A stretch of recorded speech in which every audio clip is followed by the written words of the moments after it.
يثبت اختيار الفيلم العراقي سعيد افندي لتمثيل العراق رسميا في الدورة 78 ضمن مهرجان كان السينمائي الدولي لعام 2025، وهو الفيلم الأول من نوعه في تاريخ صناعة السينما العراقية. يعود إنتاجه ما بين عامي 1956 1957، وهو من إخراج سيناريو ومونتاج كاميران حسني، والقصة السينمائية والحوار للفنان يوسف العاني.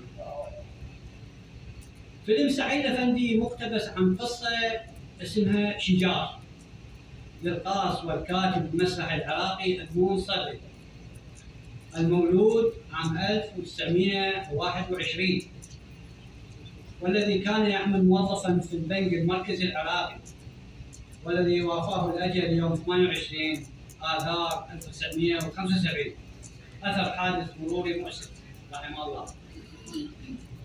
الفيلم من بطولة الفنانين يوسف العاني بدور سعيد افندي، جعفر السعدي بدور الاسكافي، الممثلة زينب بدور زوجة سعيد افندي، عبد الواحد طه بدور عزت صديق يوسف العاني اللي هو سعيد افندي، واخرين. شارك في الفيلم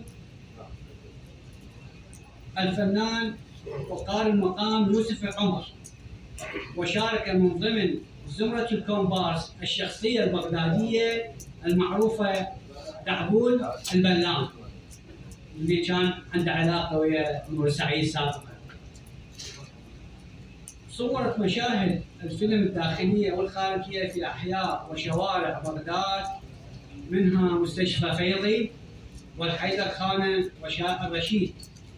ودارت أحداث تصوير الفيلم بالتحديد في محلة الحيدر خانة خلف جامع الحيدر خانة في الزقاق 17 محلة 112 حي الجمهورية، وهذا الزقاق يؤدي إلى جامع حسين باشا السلحدار.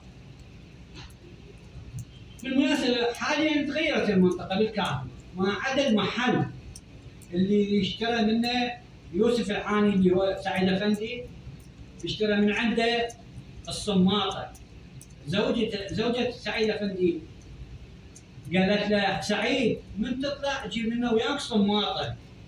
شنو الصماطه؟ الصماطه شنو؟ يمكن ما مرت جنابكم او تعرفوها. هي الصميط يعني الصميط؟ لا صماطه رساله. نعم. الصماطه هي حاليا هسه الجلافه. لانه قبل ما كانت اكو يعني جلافه وهذا، حتى قبل السيم مال الماعين بالمطابخ يلفون بها الاواني كانت يسموها صماطه. هي خرقه وداخلها يعني لفاليف من البراده، فهاي يبيعوها كانوا للتنظيف.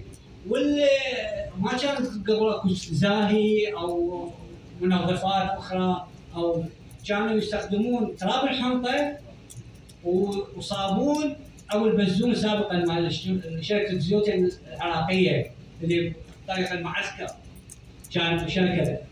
هو صابون مال يسموه صابون مال المواعين معروف، ساعه مستطيله. هاي كانت تستخدمها كل احنا كنا صابون شحم. بالضبط الشحم بالضبط، حتى بها فد نكهه يعني خاصه على كل. بس باقي من المنطقه لحد الان هذا المحل اللي قلت لكم عليه، والبيت اللي استاجره يوسف العاني اللي هو سعيد افندي بالمنطقه، والشارع اللي لعبوا به الاطفال كره قدم لحد الان موجود، هذا اللي معالمهم، ونفس التراب مالت المنطقه لحد الان ما يعبى في الشارع، لا تبليط ولا مقرنص ولا لحد الان على التراب مالته من ال 56 الى هسه. السلام عليكم. عليكم السلام ورحمه الله.